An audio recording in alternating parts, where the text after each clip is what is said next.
What is the difference between webtoon and manga? So, webtoons and manga are both popular forms of comic storytelling, but they differ significantly in terms of origin, format, and style.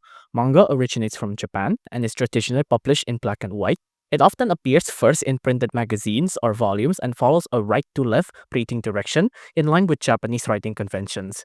In contrast, webtoons come from South Korea and are designed primarily for digital consumption. They are published in full color and utilize a vertical top to bottom scrolling format that makes them easy to read on smartphones and tablets. The platforms and publishing methods for each are also distinct. Manga is often released in print and later adapted for digital platforms like Shonen Jump or Manga Plus. Webtoons, on the other hand, are created digitally from the start and are hosted on platforms such as Line Webtoon, Tapas, or Leshin. In terms of artistic style, manga typically features detailed line work and dense panel layout, while webtoons have more open, spaced out layouts with simpler visual tailored to scrolling. Some webtoons even include background music or animated elements to enhance the reading experience.